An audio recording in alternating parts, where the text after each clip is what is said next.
Reviravolta no processo que apura as responsabilidades pelo rompimento da barragem da Vale na mina do Córrego do Feijão e Brumadinho. O Tribunal de Justiça de Minas Gerais decidiu hoje e, por unanimidade, expedir novos mandados de prisão contra os empregados da Vale e os consultores externos. 4 dias após a tragédia, recapitulando, 3 funcionários da mineradora e 2 consultores da empresa alemã Tuvisud foram presos. Os habeas corpus foram concedidos no dia 5 de fevereiro e eles foram soltos 2 dias depois.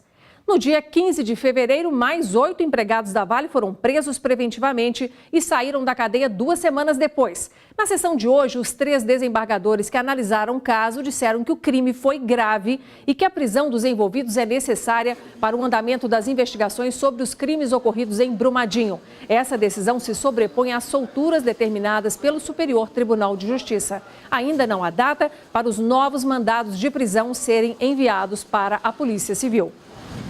E o presidente afastado da Vale, Fábio Schwartzman, prestou depoimento hoje na sede da Polícia Federal aqui na capital. Ele estava acompanhado apenas de um advogado. O executivo se afastou do trabalho após a força-tarefa que investiga o rompimento da barragem em Brumadinho recomendar essa ação. 201 mortes já foram confirmadas e ainda há 107 desaparecidos. Fábio Schwartzman saiu da Polícia Federal neste carro por volta das 3 horas da tarde. Ele estava acompanhado de um advogado. O presidente afastado da Vale ficou por cerca de 6 horas aqui na sede da Polícia Federal. O depoimento faz parte da investigação que apura os responsáveis pelo rompimento da barragem em Brumadinho. O executivo está afastado da presidência da mineradora desde o dia 2 deste mês. Ele ficou apenas 8 meses à frente da presidência da Vale. Chegou a ser considerado pela revista Forbes um dos 34 melhores executivos do Brasil. Fábio foi muito criticado por familiares das vítimas da tragédia após uma declaração na Câmara dos Deputados em Brasília. É uma joia brasileira que não pode ser condenada por um acidente que aconteceu numa das suas barragens, por maior que tenha sido a sua tragédia. O conteúdo do depoimento de hoje não foi divulgado. Por nota, a Vale disse que não vai se posicionar sobre o assunto. E os moradores do bairro Melo Franco, em Brumadinho, fizeram hoje um protesto na manhã de hoje. Eles queimaram pneus bloqueando a Avenida Alberto Flores. Os moradores reclamam que estão isolados do centro da cidade após o rompimento da barragem da Vale e que precisam dar uma volta de cerca de 150 quilômetros, passando por Belo Horizonte. Eles pedem o término da construção da ponte que vai permitir aí o acesso ao centro da cidade de Brumadinho. A Vale informou que o trânsito na Avenida Alberto Flores deverá ser liberado na semana que vem e que, enquanto isso não acontece, a empresa liberou aí o trânsito para moradores da região através de uma via que passa por dentro das instalações da empresa na mina Jangada. Os moradores de Brumadinho, atingidos pela tragédia com a lama da Vale, terão acesso ao Bolsa Família no valor de R$ 600. A medida foi publicada hoje no Diário Oficial da União e foi assinada pelo presidente Jair Bolsonaro. Terá direito a esse auxílio emergencial, terão direitos a esse auxílio emergencial 3 grupos de cidadãos que estão com os benefícios ativos em janeiro de 2019. São eles os beneficiários do Bolsa Família, aqueles do benefício de prestação continuada e também os que recebem renda mensal vitalícia. Cada beneficiário terá direito a sacar R$ 600 em parcela única dentro do prazo de 6 meses. E moradores de Congonhas que vivem perto da barragem Casa de Pedra da Companhia Siderúrgica Nacional estão mais preocupados depois que o Ministério Público de Minas Gerais recomendou que a mineradora apresente um plano de evacuação para o caso da barragem de Rejeito se romper. 2.500 moradores poderão ter que sair de casa. Situação em Congonhas, gente, já está fora da rotina desde que a barragem de Brumadinho se rompeu, porque o exemplo dessa tragédia deixou as famílias mais assustadas. Para completar, muitas crianças estão em casa porque uma escola municipal e uma creche que ficam ali perto da barragem estão fechadas de forma preventiva até que novos locais de funcionamento mais seguros sejam construídos ou adaptados. Portão fechado e um aviso na parede. Sem aulas na creche Dom Luciano Pedro Mendes de Almeida, em Congonhas, região central de Minas Gerais. Essa suspensão se deu de modo temporário até que haja uma manifestação da Companhia Siderúrgica Nacional a respeito da segurança dessas crianças. A creche, que atende 130 alunos com idades de 6 meses a 3 anos e 11 meses, ainda não teve aulas esse ano. O filho de Jussara estuda no local. Com a paralisação nas atividades, a atendente passou a depender da ajuda de outras pessoas para olhar o pequeno. Depois que a creche foi suspensa as atividades, acontece o seguinte: ele fica com a minha mãe. Quando minha mãe não pode, ele fica com minha tia, só que a minha tia trabalha, né, dia sim, dia não. E quando a minha tia não tá, ou eu tenho que arrumar uma outra pessoa que ele tenha convívio, ou eu tenho que faltar do serviço. Mas nem toda mãe tem com quem deixar o filho. Para não perder vendas, Vanessa tem trazido Maria Lúcia para o trabalho. Sem condições de deixar a filha em uma escola particular, o jeito é atender com a criança no colo. Tá complicado, porque hoje eu dependo da creche para poder trabalhar e agora eu tenho que trabalhar e trazer a minha menina e com ela no colo. Uma creche com 130 crianças com tempo integral. Com tempo integral, com salas de lactário, com salas de dormitório, lavanderia, passadeira e uma série de atividades que requer um ambiente próprio. Então, nós não tivemos como realocar essas crianças por falta de prédio e de um outro estabelecimento. Além da creche, outra unidade educacional do bairro Residencial também teve as suas aulas temporariamente suspensas. Os 120 alunos da Escola Municipal Conceição Lima Guimarães foram remanejados em 2 escolas de bairros vizinhos. Segundo a Secretaria de Educação da cidade, ainda não há um prazo para as aulas nessas 2 unidades voltarem ao normal. Essa atitude do Executivo Municipal é de cautela, é de resguardo, até que se acalme este estado de pânico e ceticismo que a população do entorno da barragem está vivendo. Desde o rompimento da barragem do Córrego do Feijão, em Brumadinho, no dia 25 de janeiro, cidades que possuem barragens de rejeitos estão em estado de alerta e a população apreensiva. Rosângela mora há 29 anos em um bairro localizado bem abaixo de uma das 24 barragens de Congonhas e tem perdido o sono diariamente. De um tempo para cá, que está essa insegurança, que a gente não dorme, né? Qualquer barulho a gente fica com medo, ainda mais quando chove.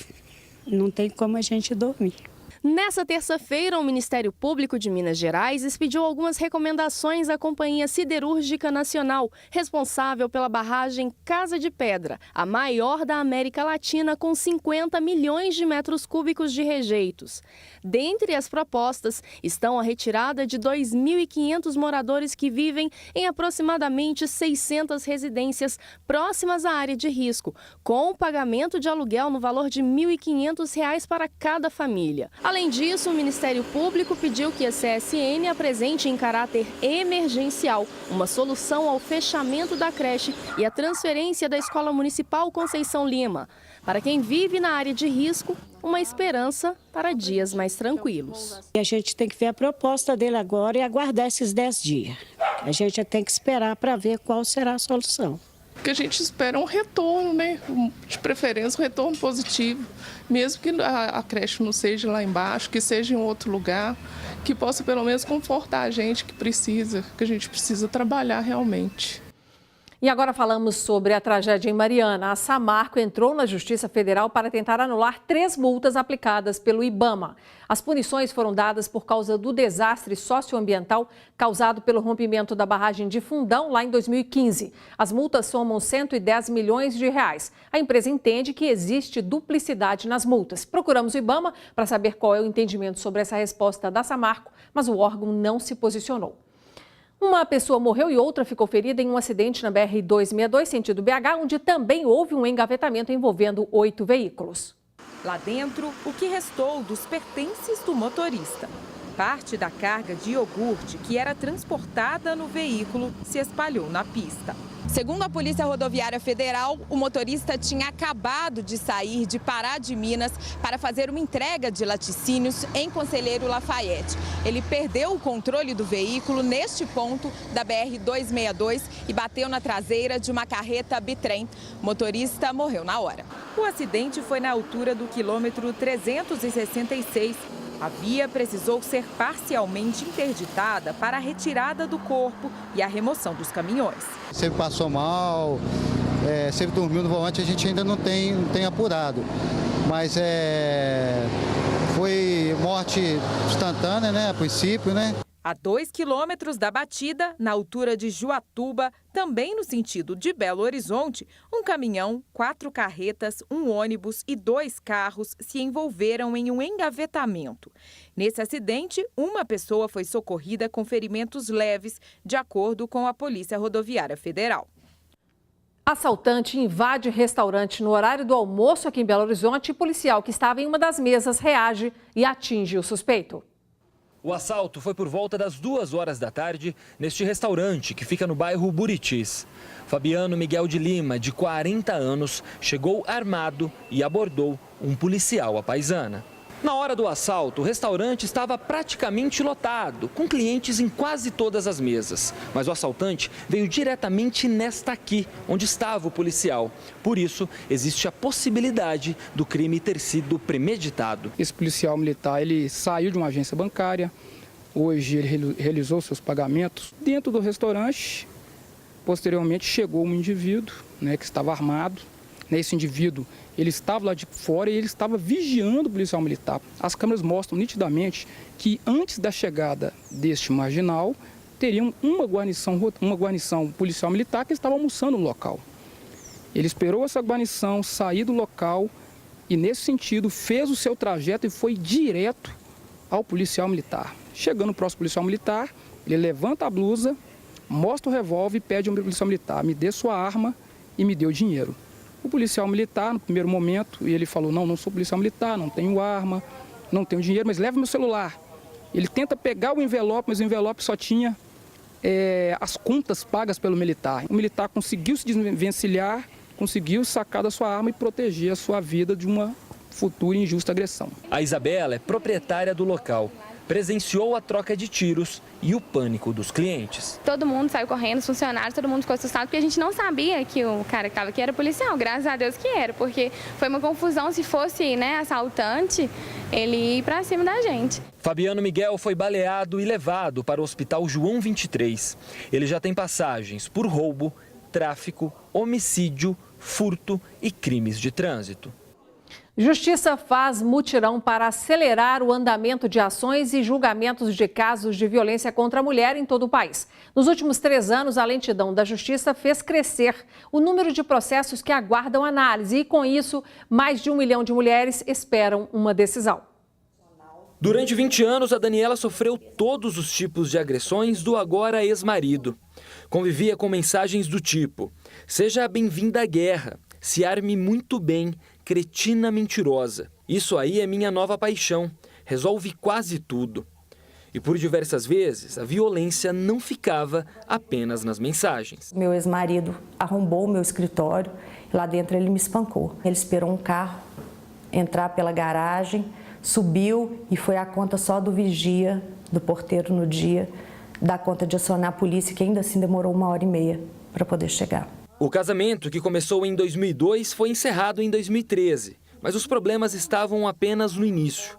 Até hoje, a psicóloga não teve um veredito em processos contra o ex-marido. Para agilizar o andamento de ações e julgamentos, está sendo realizado até sexta-feira, em todo o Brasil, uma espécie de mutirão de casos de violência contra a mulher. O programa é uma iniciativa do Conselho Nacional de Justiça com os tribunais estaduais. Nos últimos 3 anos, por causa da demora nos julgamentos, o número de processos pendentes de violência contra a mulher cresceu 13%. Atualmente, mais de 1 milhão de vítimas aguardam uma decisão. A Polícia Civil, que é a Polícia Judiciária, ela também, por carência de recurso, tanto material quanto humano, muitas vezes demora conseguir apurar qual que seria, em tese, a materialidade de autoria do crime. Chega na justiça e a justiça, por sua vez, já assoberbada com os vários processos que existem, por sua vez também demora. É o que leva, em muitos casos, infelizmente, a um julgamento tardio. A demora pelo julgamento alimenta a impunidade. O advogado Demétrio Aguiar foi preso em abril de 2017, depois de espancar a namorada.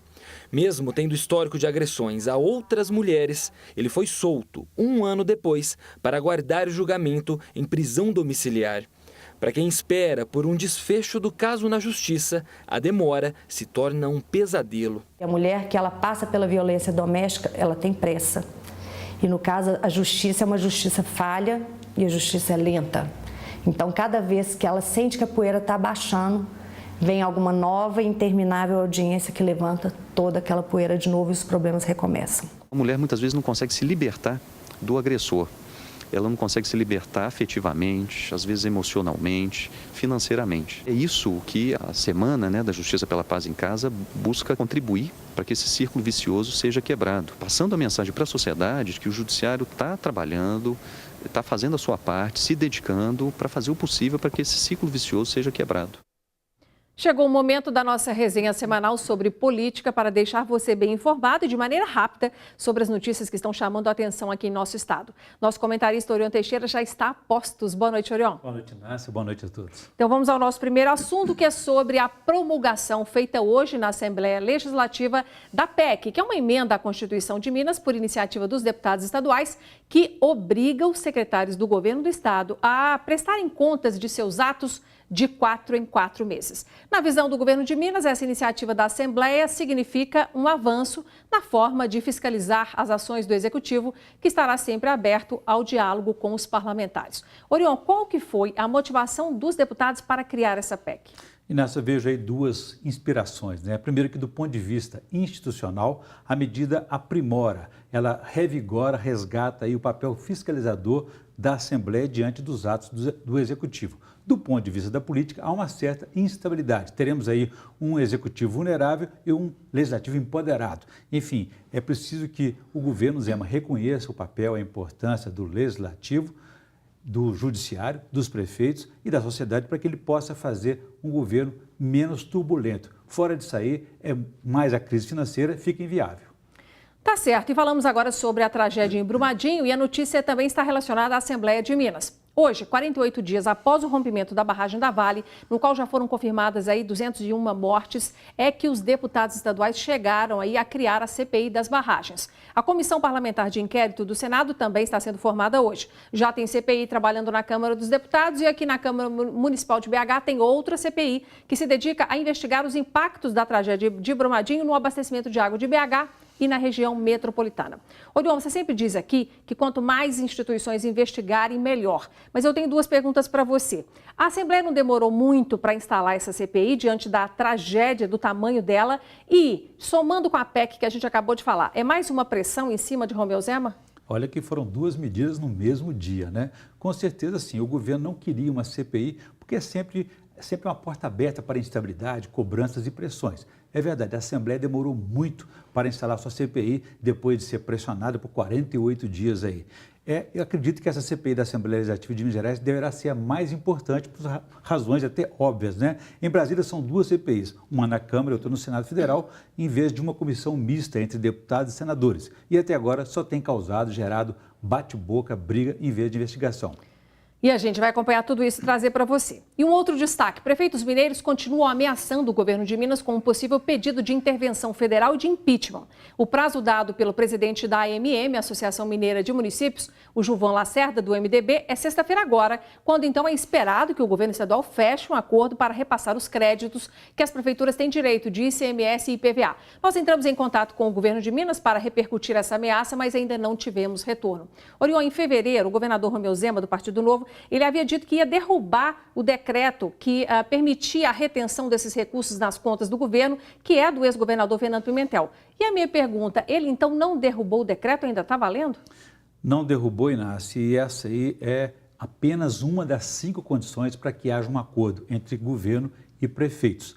As outras 4 são: ele já conseguiu, dessas aí, cedeu apenas uma, que é não atrasar mais os repasses constitucionais dos impostos a partir de fevereiro.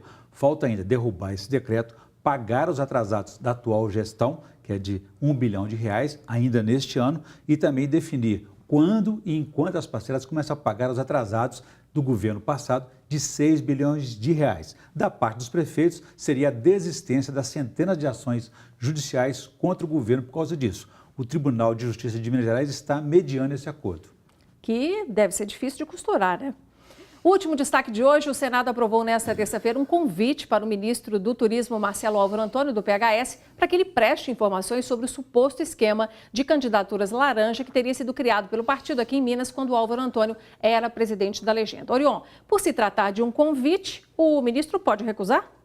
Ele pode recusar sim, mas não seria recomendável, Inácio, porque se o ministro tem negado essas irregularidades, ele teria aí uma oportunidade, ainda que seja um foro político, de provar sua própria inocência. Caso contrário, vai ficar a impressão de que tem culpa no cartório. Tá certo. Mais um assunto para a gente acompanhar. Obrigada e até semana que vem. Até. Boa noite. Até.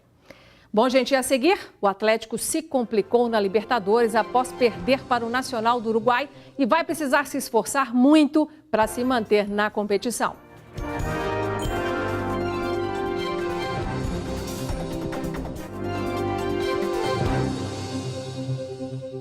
O Atlético continua se saindo mal na fase de grupos da Libertadores. O time mineiro perdeu ontem fora de casa para o Nacional do Uruguai. 2 derrotas seguidas acenderam a luz de alerta no Galo. Nosso repórter e comentarista André Salles nos conta agora o que o Atlético pode fazer para melhorar os resultados na Libertadores. Boa noite, André. Pois é, boa noite, Nácia, boa noite para todo mundo. A gente falava da necessidade do Atlético pontuar, né? Nesse jogo fora de casa contra o Nacional. É praticamente um confronto direto, na verdade. A gente está até vendo o gol da vitória aí marcado pelo Berguécio.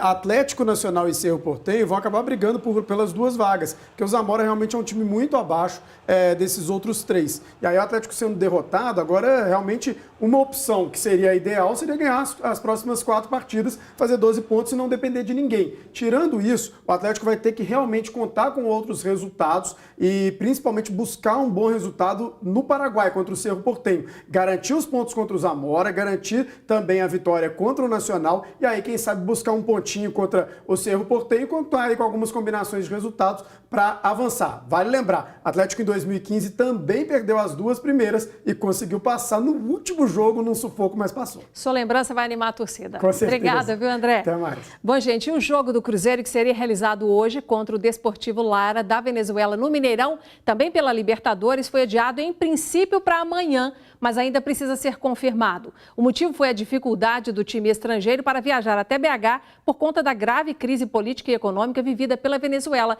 que atingiu inclusive os aeroportos que chegaram a ficar sem energia. Por causa disso, a partida da Raposa pelo Campeonato Mineiro contra o Tupi foi remarcada para domingo às 4 da tarde. No próximo bloco, você confere a movimentação do comércio com a Páscoa. As lojas aumentaram o estoque para este ano.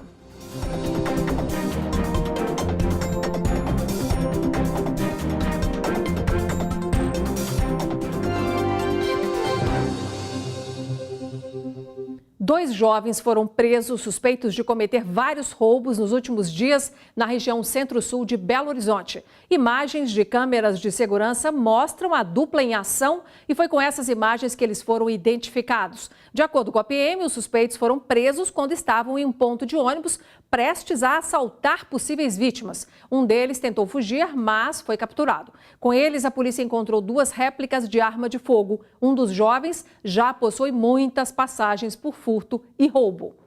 E há pouco mais de um mês para o feriado da Páscoa, as lojas já estão com vitrines lotadas de produtos e os cursos para quem deseja produzir ovos e faturar um dinheirinho extra também estão cheios. Os lojistas estão certos de que as vendas deste ano serão maiores que as do ano passado e, inclusive, estão contratando trabalhadores temporários. Esta será a primeira Páscoa de Daniela como confeiteira. A autônoma, que sempre gostou de fazer doces em casa, vê agora a possibilidade de lucrar com o negócio. O mercado expandiu muito em relação aos ovos gourmet, né? Os ovos de colheres, tem muitas novidades por aí, muitos recheios. Mesmo faltando mais de um mês para a Páscoa, a preparação para as vendas relacionadas à data já estão a todo vapor. Nesta loja, além dos produtos típicos, os cursos de confeitaria oferecidos estão lotados. Os nossos cursos, nós tivemos início em janeiro, com os cursos já de Páscoa. A procura é muito grande, com cursos esgotados, né? E sempre abrindo turma extra. Nas tradicionais lojas de chocolate, o movimento já começa a aumentar. No ano passado, a indústria de chocolates no Brasil produziu 11 mil toneladas de ovos e produtos relacionados à Páscoa. E para este ano, a expectativa é que esses números sejam ainda maiores. Este estabelecimento comprou 10% a mais de produtos do que em 2018. Além de ovos, os coelhos e as caixas de bombons e trufas devem chamar a atenção do consumidor. Já nos preparamos e eu já estou com o estoque lotado para vender nessa Páscoa, né? Espero vender tudo, nós vamos vender tudo. Para atender bem o cliente, eu pretendo dobrar o quadro de funcionários. O movimento deve aumentar tanto que muitas lojas vão contratar trabalhadores temporários.